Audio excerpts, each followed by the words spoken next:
మనందరూ కూడా ఒకసారి ఆలోచించాలి. ఏ ప్రభుత్వం మనకు అండగా ఉంది, ఏ నాయకుడు మనకు అండగా ఉన్నాడు. ఇవాళ ముఖ్యంగా మన మత్స్యకార వర్గాలకి మొట్టమొదటి నుంచి కూడా అన్న నందమూరి తారక రామారావు గారు తెలుగుదేశం పార్టీ పెట్టిన దగ్గర నుంచి తెలుగుదేశం పార్టీలో ఉన్నటువంటి ఏకైక వర్గం మన మత్స్యకార వర్గాలు. తీర ప్రాంతంలో అందరూ కూడా తెలుగుదేశం పార్టీతో ఉన్నాం.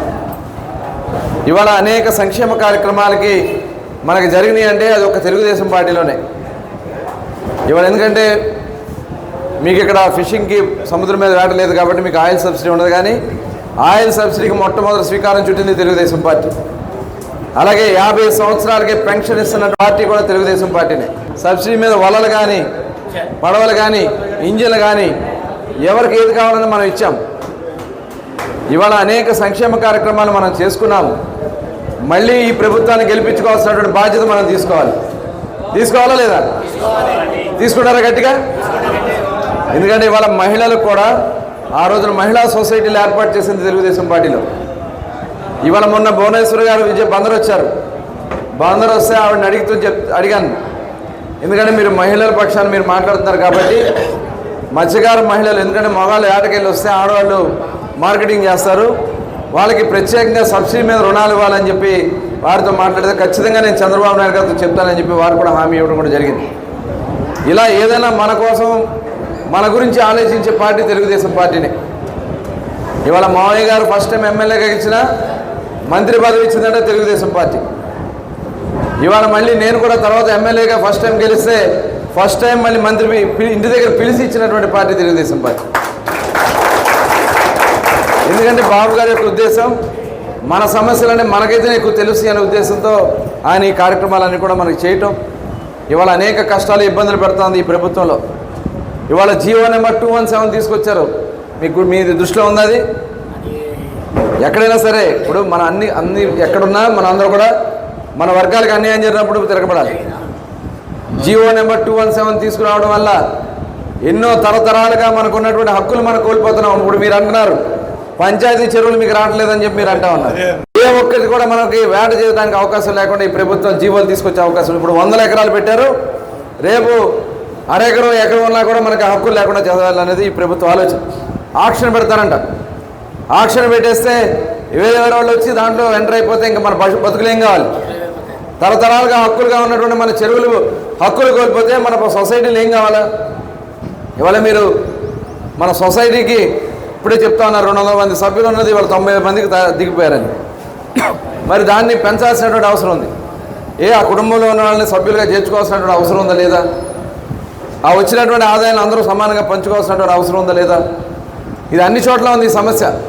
ఖచ్చితంగా మన ప్రభుత్వం వచ్చిన వెంటనే మీరు సభ్యులుగా ఎంతమందిని చేర్చుకుంటారంటే అంతమందిని చేర్చుకోవడానికి అవసరమైతే ఒక స్పెషల్ జీవో తీసుకొచ్చైనా ఆ కార్యక్రమాన్ని మనం చేసుకుంటాం. దాంతోపాటు ఇప్పుడు చెరువుల గురించి కూడా చెప్పారు. నందివాడ ఒకటి, లింగవరం చెరువుల గురించి కూడా చెప్పారు. తప్పకుండా రేపు వెంకటేశ్వరరావు గారు, రాము గారు, అలాగే శ్రీనివాస్ గారు, శ్రీకాంత్ గారు ఆధ్వర్యంలో మనకి ఇక్కడ పంచాయతీ చెరువులు ఏదున్నా సొసైటీకి వచ్చే విధంగా చేసే కార్యక్రమాన్ని కూడా తప్పకుండా వాళ్ళు కూడా చేస్తారని వాళ్ళు కూడా హామీ ఇవ్వాలని నేను ఒకసారి చెప్తా ఉన్నా. ఈ రాష్ట్రంలో జగన్మోహన్ రెడ్డి ప్రభుత్వం వచ్చిన తర్వాత అన్ని వర్గాల్ని, ముఖ్యంగా బాబు వినాలి అందరూ ప్లీజ్. ఇప్పుడు ముఖ్యంగా ఈ రాష్ట్రంలో తెలుగుదేశం పార్టీతోనే బీసీ వర్గాలన్నీ ఉన్నాయనే ఉద్దేశంతో జగన్మోహన్ రెడ్డి వచ్చిన దగ్గర నుంచి మన మీద ఒక కక్ష సాధింపు కార్యక్రమాలు చేస్తూ ఉన్నాడు. ఎందుకంటే తెలుగుదేశం పార్టీలో ఉన్నటువంటి బీసీ నాయకత్వాన్ని అణిచేయాలని. ఇవాళ మనం చూసాం ఎర్రనాయుడు గారు మరి ఆ రోజున కష్టపడితే మన బీసీలకు ఒక గుర్తింపు తీసుకొస్తే అచ్చెన్నాయుడు గారు ఆయన పక్షాన ఇవాళ నిలబడి ఉత్తరాంధ్ర నుంచి మనం అధ్యక్షుడిగా పెట్టుకుని అసెంబ్లీలో పోరాడుతూ ఉన్నాడు. దాని మీద ఆయన మీద ఒక కేసు కట్టారు, అక్రమంగా కేసు, ఆయన సంబంధం లేని కేసు కట్టి 74 రోజుల పాటు జైల్లో పెట్టారు ఆయన. అలాగే అయ్యన్న పాత్రుడు గారు 67 ఏళ్ల వయసులో నిజంగా ఆయన దాదాపు ఇప్పటికే 10 సార్లు దగ్గర ఎమ్మెల్యేగా పోటీ చేసి గెలిచినటువంటి వ్యక్తి. మరి ఆయన మీద ఒక రేప్ కేసు, 67 ఏళ్ళ వయసులో రేప్ చేస్తారండి ఎక్కడన్నా? ఆయన మీద రేప్ కేసు పెద్ద వయసులో. అట్లాగే ఇంకా యనమల రామకృష్ణుడు గారి మీద, మరి నా మీద ఒక హత్య కేసు పెట్టారు. తెలుసా మీకు ఆ విషయం? హత్య కేసు పెట్టిన 54 రోజులు రాజమండ్రి జైల్లో పెట్టారు.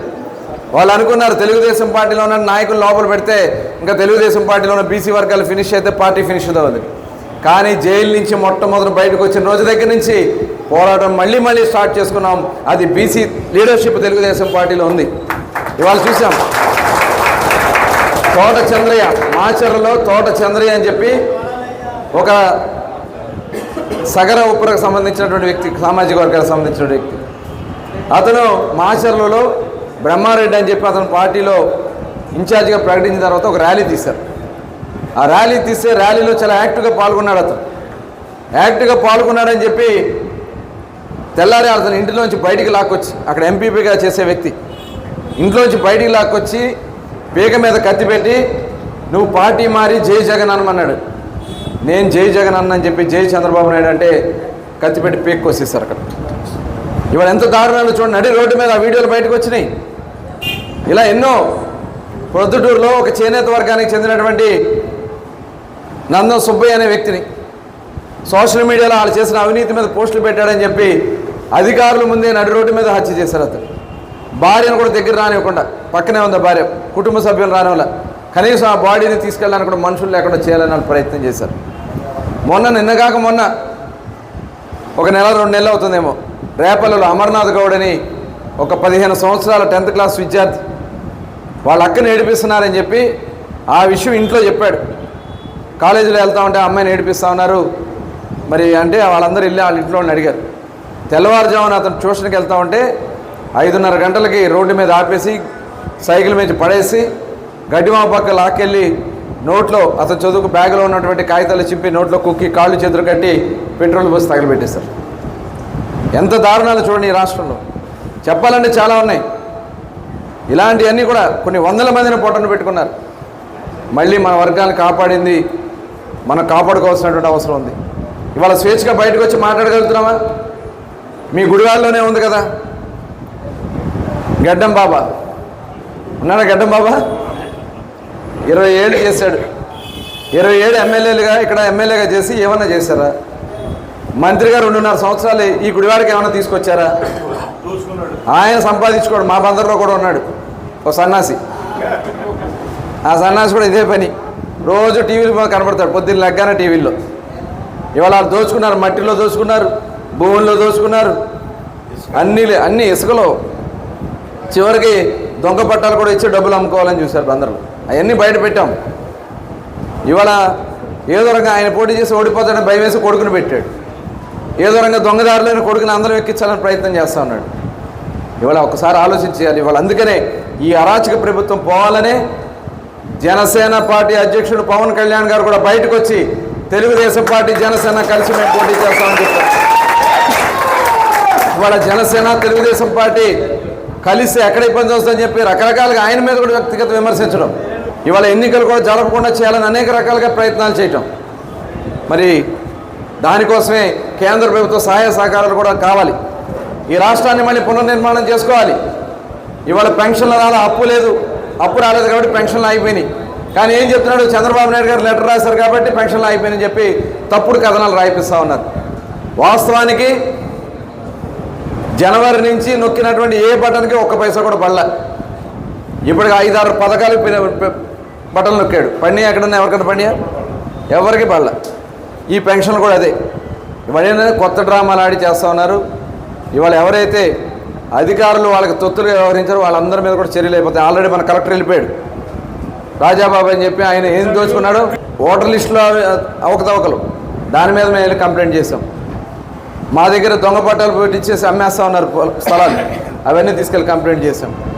మట్టి అర్ధరాత్రులు టిప్పర్లు, కొన్ని 100 ట్రిప్పర్లు అమ్మేసుకుంటా ఉన్నాడు. చివరికి బందర్ మున్సిపాలిటీ ప్రజలకైతే నీళ్ళు ఇవ్వట్లేదు కానీ ట్యాంకర్ నీళ్ళు అమ్మేసుకుంటా ఉన్నారు. ఇవన్నీ కూడా బయట పెట్టడం వల్ల ఇవాళ అధికారులు కూడా మొత్తం చుట్టుకుంటుంది. ఇంకా మన గెలుపుని ఎవరు ఆపలేరు. ఈ రాష్ట్రంలో మళ్ళీ జనసేన తెలుగుదేశం బీజేపీ ఎన్డీఏ ప్రభుత్వం ఏర్పడిపోతుంది. దాంట్లో ఎటువంటి అనుమానం లేదు.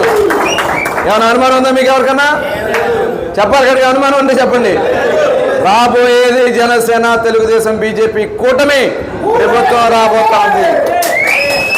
రేపు ఎవరైతే ఇవాళ తోక జాడించినటువంటి మీ గుడివాడ గుట్కా దగ్గర నుంచి అందరినీ రేపు రాబోయే కాలంలో నడి రోడ్డు మీద నిలబెట్టి ప్రశ్నించే రోజు అతి దగ్గరలో ఉందని కూడా మీకు ఈ సందర్భంగా తెలియజేస్తాను.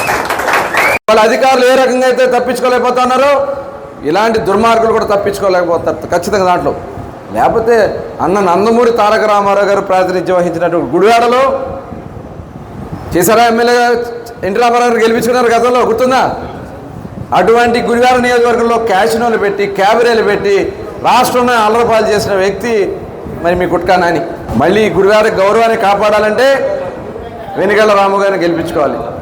గెలిపిస్తారా అందరూ? అత్యధిక ఓట్ల మెజార్టీలో గెలిపించాలి. మీరు బాధ్యత తీసుకోండి. రేపు ఇప్పుడు మీరు చెప్పినటువంటి సమస్యలన్నీ చేసే దాంట్లో రాము గారికి తోడుగా మేము కూడా ఉంటాం.